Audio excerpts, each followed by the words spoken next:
नमस्कार, आप देख रहे हैं चौकस भारत और मैं ब्रजेंद्र।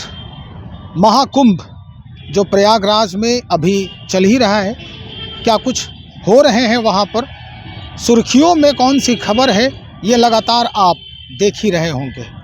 लेकिन इसके पीछे क्या कुछ कमियां रही है, इसे जानना बहुत ज़रूरी है। कुछ दिन पहले की बात करें तो वहाँ पर अगजनी की भी घटना हुई।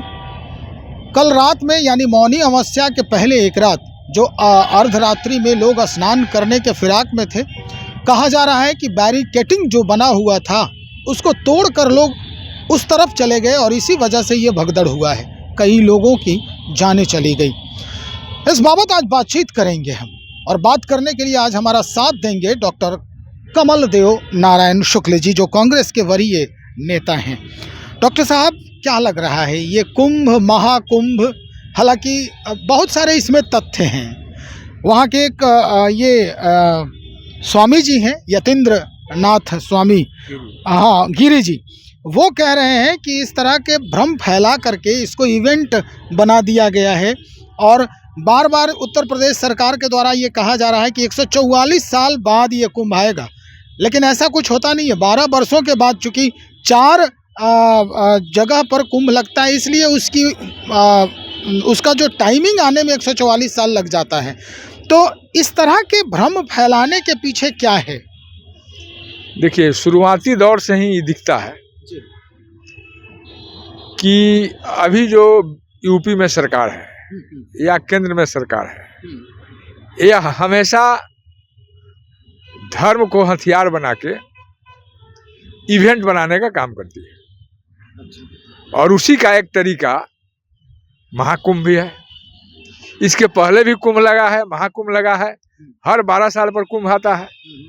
निश्चित रूप से जो अध्यात्म से जुड़े हुए लोग हैं या जो हमारे ज्योतिषाचार्य हैं, उन लोगों के कैलकुलेशन के हिसाब से, गणना के हिसाब से ग्रहों की जो दशा है, आज जो महाकुंभ में ग्रह की दशा है वह 144 साल पहले वो दशा बनी हुई थी।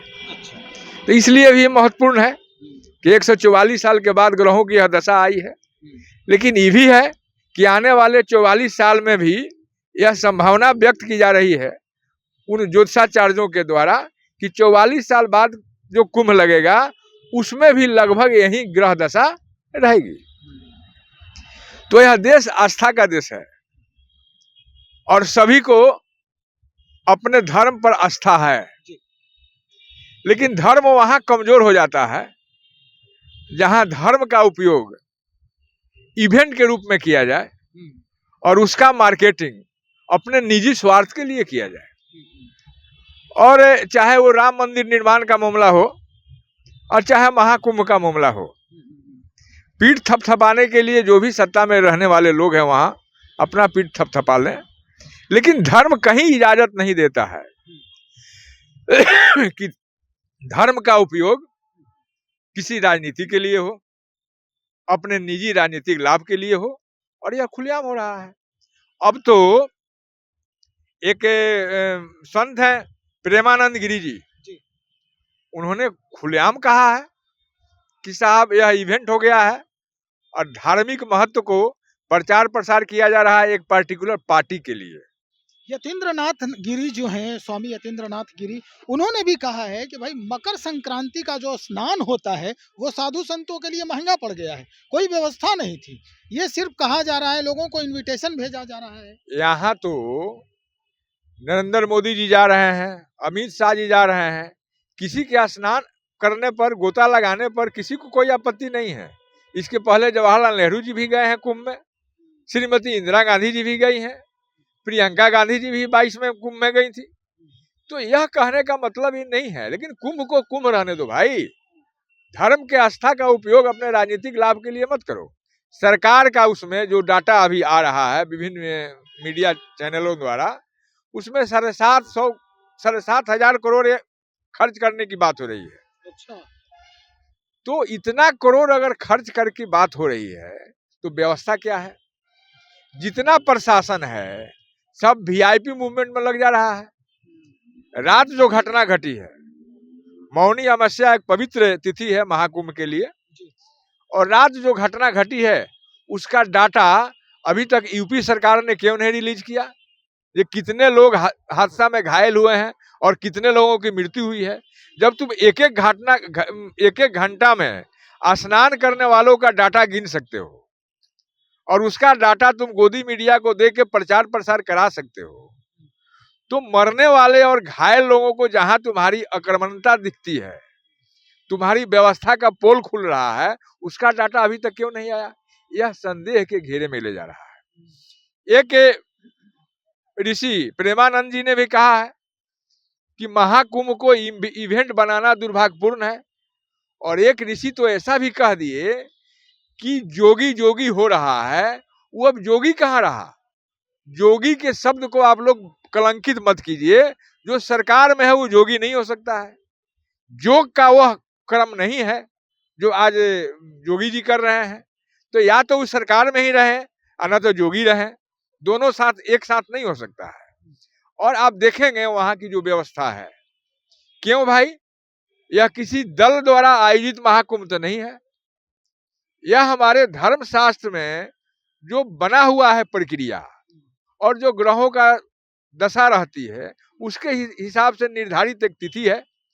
उस तिथि में ये भाजपा का महाकुंभ कैसे हो जा रहा है? नहीं, देखिए डॉक्टर साहब, अगर ये बात कह रहे हैं आप तो हम यहाँ पर रोकना चाहेंगे, इसलिए कि देखिए बीजेपी की सरकार है उत्तर प्रदेश में, और कोई भी सरकार हो, वहाँ का जो मुखिया होता है, चाहे वो किसी भी दल का जीता हुआ व्यक्ति हो, तो उसका ये परम कर्तव्य होता है कि उसमें बढ़ चढ़कर हिस्सा ले और लोगों की सुरक्षा व्यवस्था का वो पुख्ता इंतजाम करे।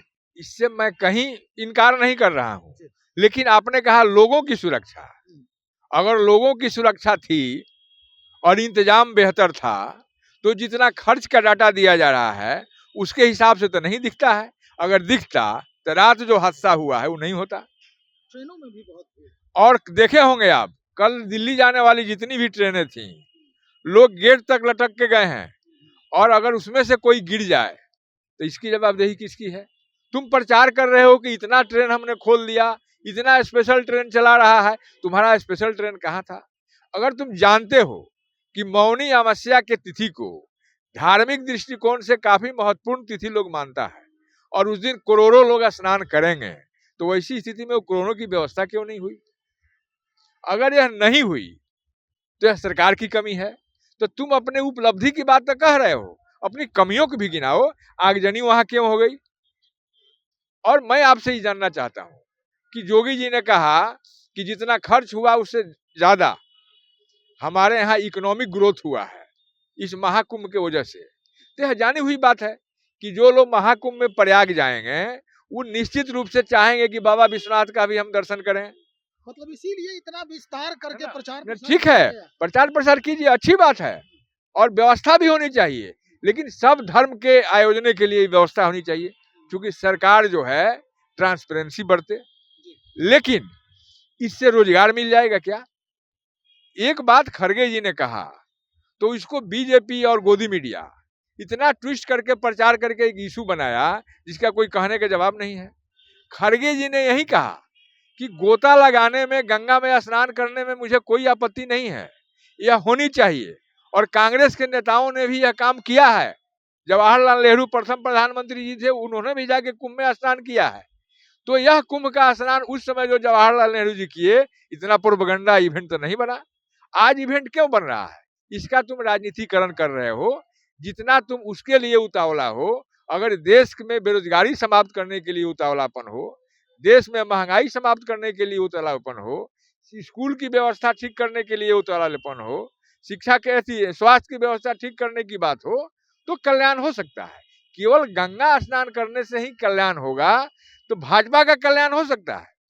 लोगों का धार्मिक शोषण करके, भावना को उघेर करके तुम वोट की राजनीति में तब्दील करने का प्रयास कर रहे हो, लेकिन जनता भी अब इस बात को समझ रही है। चलिए, हम बातचीत कर रहे थे कुंभ के मामले पर, जिस तरह से घटना हुई कुंभ मेले में भगदड़ हुए, उस पर बातचीत हो रही थी हमारी डॉक्टर कमलदेव नारायण शुक्ल, जो कांग्रेस पार्टी के वरीय नेता हैं।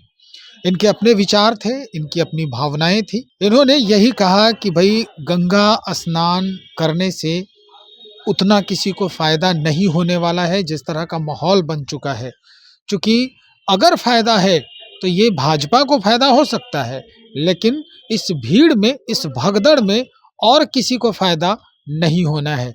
जब किसी तरह की सुविधा, सुरक्षा व्यवस्था या वहाँ का जो विधि व्यवस्था है सही ढंग से वहाँ पर लागू नहीं किया जा रहा हो। देखते हैं और लोग क्या कुछ कहते हैं इस पूरे मामले पर। हम उनसे भी बातचीत करेंगे और उसके बाद फिर आपके समक्ष हाजिर होंगे। बने रहिए हमारे साथ। बहुत शुक्रिया।